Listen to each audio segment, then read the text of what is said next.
بسم اللہ الرحمن الرحیم۔ عبدیت کا صحیح اور واقعی عنوان تو وہاں ہوگا کہ جہاں مطاع یعنی اطاعت جس کی جا رہی ہے، بندگی جس کی جا رہی ہے، غلامی جس کی جا رہی ہے، خود اس کی زندگی میں بال برابر بھی اللہ کے بغیر زندگی نہ ہو، اس کی زندگی مطلقاً للہ ہی ہو، جس کی ہزاروں مثالیں ہیں۔ اور کیا حسن ہے اس گھرانے کے کمال اور جمال کا۔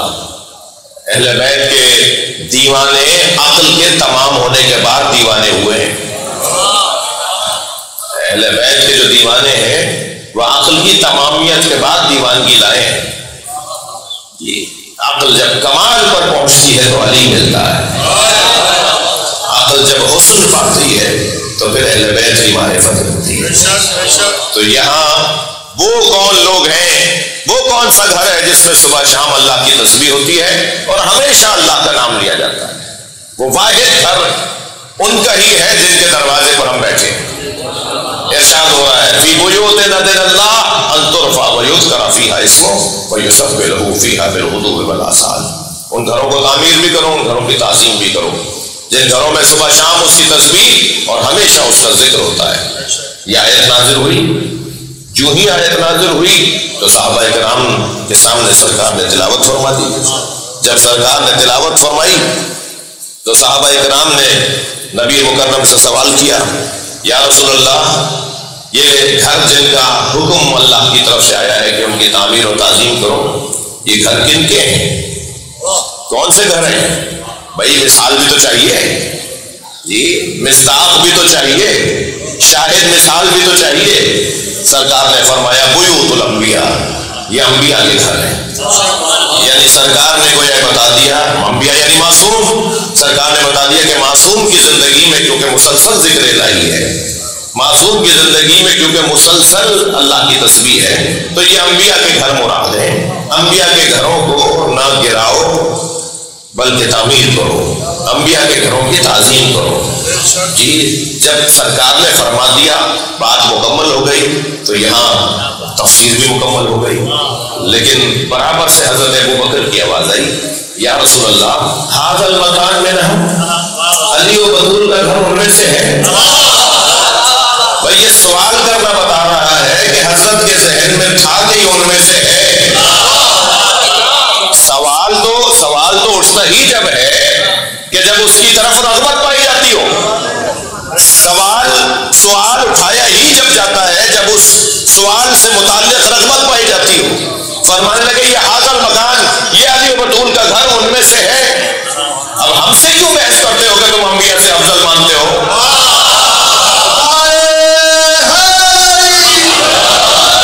یہ بحث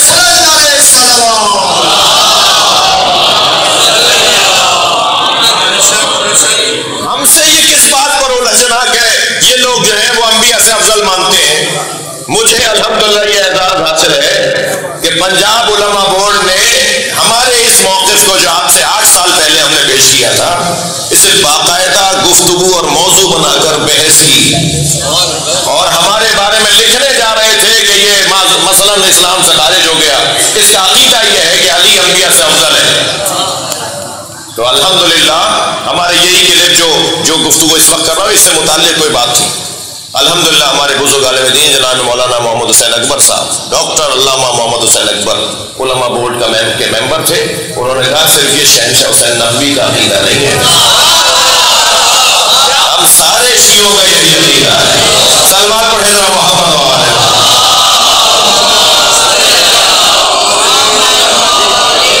اور الحمدللہ پھر اس کے بعد وہ چیپٹر کلوز کیا گیا، وہ بحث بند کی گئی، وہ کتاب لپیٹی گئی، وہ دستاویز بند کر دی گئی، اور وہاں ایک نوٹ ڈالا گیا کہ یہ شیعوں کا مخصوص عقیدہ ہے۔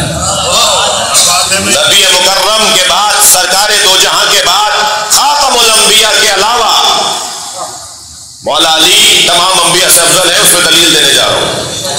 خود حضرت ابوبکر نے پوچھا وہ گھر، یہ گھر، اشارہ کیا مولا علی کے گھر کی طرف، یہ گھر ان میں سے ہے۔ جب نبی نے فرما دیا تھا انبیاء کے گھر مراد ہیں جن کی تعظیم بھی کرنی ہے، جنہیں تعمیر بھی کرنی ہے۔ بات جب مکمل ہو گئی تھی تو یہ سوال بتا رہا ہے کہ اس میں کوئی خیال ہے؟ فرمایا یہ گھر ان میں سے ہے۔ اب جواب اس سے بھی زیادہ جواب ہے۔ سرکار نے فرمایا نام من افاضلھا، ہاں یہ ان سب سے افضل ہے۔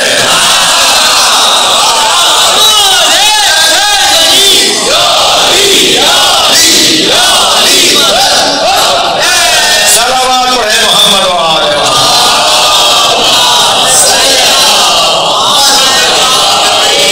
بھائی، میں تو عربی پڑھ رہا ہوں نا، میرے یہ بچے جوان بعد میں جو میری ویڈیو دیکھیں گے، مجلس سنیں گے، وہ سرچ کر لیں اس حدیث کو جو میں بھی حدیث سنا رہا ہوں۔ جی میں تو عربی پڑھ رہا ہوں نا، آج تو بہت آسان ہے۔ پہلے کے علماء کرام کو 2 کام کرنے پڑتے تھے، حدیث ڈھونڈنی بھی پڑتی تھی جی، اور اس سے استنباط بھی کرنا ہوتا تھا۔ یعنی حدیث کا استخراج خود بڑا کام تھا اور حدیث سے استنباط خود بہت بڑا کام تھا۔ آج استنباط کا کام مولویوں کے پاس رہ گیا، استخراج تو یہ بچہ کر لے گا۔ ابھی گوگل پہ جا کر سلمان پڑھ لے گا محمد و آلہ،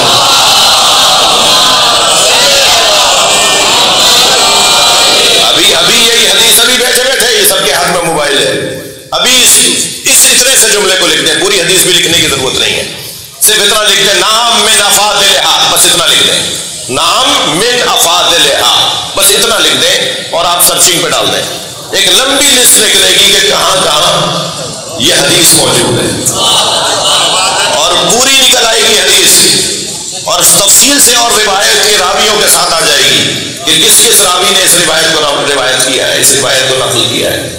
حضرت نے فرمایا یہ علی و بطول کا گھر ان سب گھروں سے افضل ہے۔ تو اگر یہ گھر ان گھروں سے افضل ہے تو اس میں رہنے والے ان رہنے والوں سے افضل ہے، بدرجہ اولیٰ یہ ان سے افضل ہے۔ بحث یہ ہے، عنوان یہ ہے کہ ہم جس دروازے پر بیٹھے ہیں اس سے اچھا دروازہ نہیں ہے۔ ہمارے اطمینان میں اضافہ ہوتا ہے جب میں تو بہت ہی معمولی سا ذاکر ہوں، جو بڑے ذاکرین ہیں، جو مضبوط ذاکرین ہیں، جو محنت کے ساتھ پڑھتے ہیں، تیاری کے ساتھ پڑھتے ہیں، جب وہ بیان کر رہے ہوتے ہیں تو ہمیں تقویت ہو رہی ہوتی ہے کہ جی ہمارے عقیدے پر ہمیں دلیل ملے گی۔ یہ جو آپ سبحان اللہ اور واہ بولتے ہیں نا، تو عقیدہ تو یہ آپ کی اماں نے پہلے سکھایا ہوا ہے، یہ مجھ سے دلیل لینے کے بعد آپ واہ بولتے ہیں کہ جو میرا عقیدہ تھا اس میں دلیل یہ ہے، جبھی تو واہ بولتے ہیں آپ۔ سلمان پڑھے گا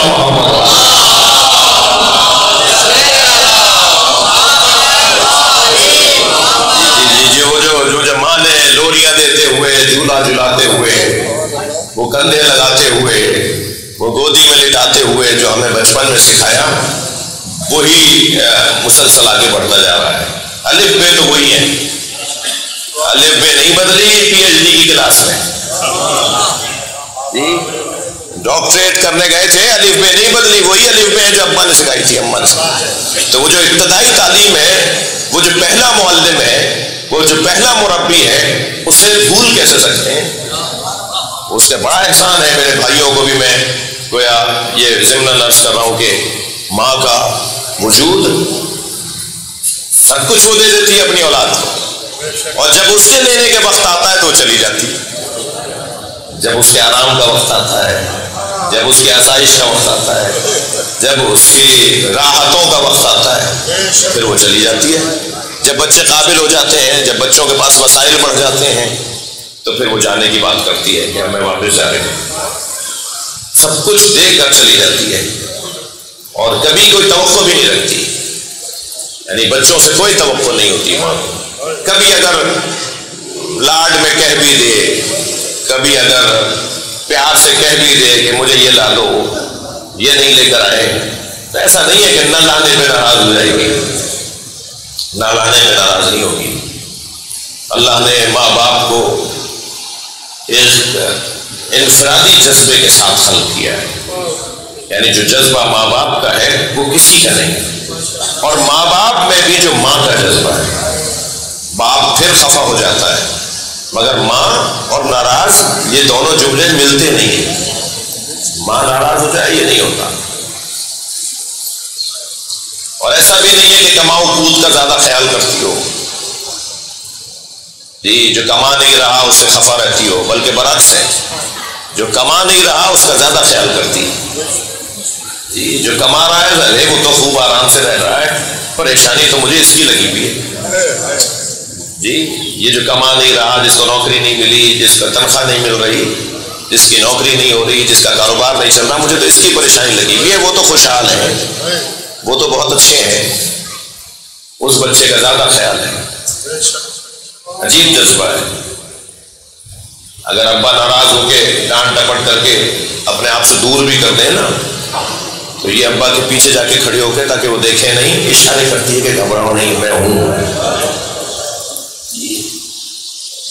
اپنے چہرے سے بتا رہی ہوتی ہے کہ میں تمہارے ساتھ ہوں ماں۔ اچھا، یہ ایسا بھی نہیں ہے کہ رحلت کر جائیں گی، مر جائیں گی تو پھر تعلق ٹوٹ جائے گا۔ واحد یہ جذبہ ہے، مادری جذبہ، جو مرنے کے بعد بھی اس عالم برزخ سے اپنے بچوں کے لیے دعائیں کرتی ہے۔ بعض ماؤں کو تو ان کی عبادات اور ان کی تقویٰ و پرہیزگاری کی وجہ سے یہ اجازت بھی ملتی ہے کہ اپنے بچوں کے خواب میں آ کر ان کی رہنمائی کریں، اور مائیں آتی ہیں اپنے بچوں کو رہنمائی کریں، خاص طور پر وہاں سے دعائیں بھیج رہی ہوتی ہیں کہ میرا بچہ پریشان ہے۔ اس لیے میں جوانوں سے اور اپنے آپ سے بھی کہوں گا، اللہ نے میرے ماں باپ کو الحمدللہ موجود رکھا ہے، اللہ انہیں طویل حیات عطا فرمائے۔ جس کے والدین رحلت کر گئے ہیں ان کی مغفرت کے لیے صلوات پڑھیں،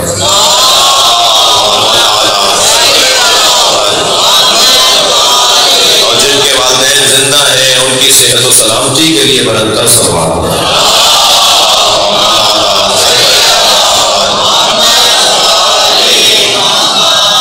یہ جو ماں ہے نا، یہ ماں، یہ کسی بھی پیر سے کم نہیں ہے۔ ہم بڑے بڑے پیروں کے پاس، مرشدوں کے پاس، اللہ کے ولیوں کے پاس دعا کروانے جاتے ہیں، بعض مزاروں پہ ہم دعا کروانے جاتے ہیں۔ اولاد کے لیے تو ماں باپ سے بڑا کوئی پیر ہی نہیں ہے، کہیں ادھر ادھر جانے کی ضرورت نہیں ہے، جائیں اچھی بات ہے، مگر یہ سوچ کر کہ اپنے گھر میں بھی اللہ نے پیر رکھا ہوا ہے۔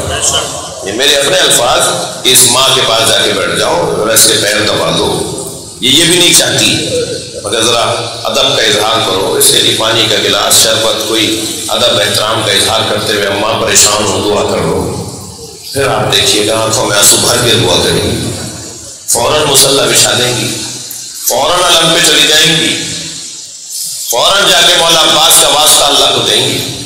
میں نے کئی مائیں دیکھی ہیں کہ جو اپنے بچوں کے لیے چھوٹی چھوٹی پریشانیوں میں، ماں تو ماں ہے نا، ماں کے لیے تو چھوٹی پریشانی بڑی پریشانی، چھوٹی چھوٹی پریشانیوں میں علم مانتی ہیں۔ 8 محرم کو مولا عباس کا علم چڑھاؤں گی، میرا بچہ اس مشکل سے باہر آ جائے۔ ایک ہمارے عزیز ہیں، ان کے ہاں 8 محرم کو 40 منتی اور نظری علم چڑھتے ہیں، 40 علم بڑھائے جا رہے ہیں 8 محرم کو۔ تو ایک دفعہ میں نے ان سے پوچھا کہ جی اتنے زیادہ علم آپ نے اپنے گھر میں اور ہدیہ دے رہے ہیں، اور علم کی آمد ہو رہی ہے اور علم چڑھا رہے ہیں، آپ نظر چڑھا رہے ہیں علم۔ وہ کہنے لگی کیا کروں، سال بھر میں ہر ہفتے اگر 2 گھنٹے لیٹ بھی ہو جاؤں، مجھے گھر آنے میں دیر ہو جائے، 2 گھنٹے لیٹ ہو جاؤں، تو اماں فوراً علم مان لیتی ہیں کہ میرا بچہ 2 گھنٹے دیر ہو گئی ہے، نہ جانے کے سال میں ہوگا، میں 8 محرم کو مولا عباس کی حاضری کرواؤں گی، میرا بچہ سالم آ جائے۔ وہ تو ہر ہفتے علم مان لیتی ہیں، اور پھر سال بھر میں یہ 40-50 علم کی نظر بڑھاتی ہیں کہ میرے بچے یہ مشقی علم بنانا۔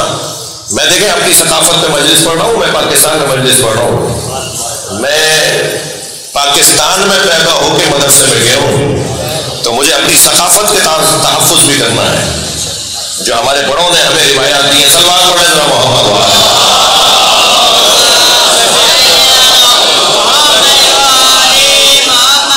آیت اللہ خمینی فرماتے ہیں محرم اور سفر کو روایات کے مطابق منعقد کرو، تمہارے یہاں کیا ہوتا ہے ویسا ہی کرو، ہمارے یہاں کیا ہوتا ہے ہم وہ کریں گے، فلاں ملک میں کیا ہوتا ہے وہ ہم یہاں نہیں کریں گے، میں جو کہہ رہا ہوں وہی سمجھا جائے۔ صلوات پڑھیں ذرا محمد وعلیہ۔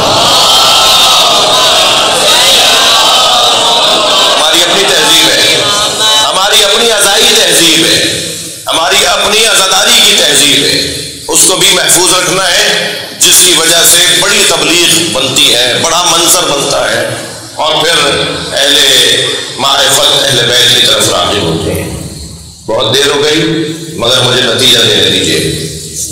جن گھروں کو بنانے کا اللہ حکم دے رہا ہے، ان گھروں، اس گھر کی سردار بیوی کو فاطمہ کہا جاتا ہے، سیدہ کا گھر ہے وہ، جناب زہرا کا گھر ہے وہ، جس کی تعظیم کرنی ہے۔ آیت تطہیر نازل ہوئی 9 ہجری میں، 11 ہجری میں سرکار کی رحلت ہوئی، سفر کی 28 تاریخ کو۔ تقریباً 1.5 سال تک نبی نماز فجر کے بعد، آیت تطہیر کے نازل ہونے کے بعد، تقریباً 1.5 سال تک سیدہ کے دروازے پہ روکتے رہے، اور السلام علیکم یا اہل بیت النبوہ، اے اہل بیت نبوت تم پر میرا سلام۔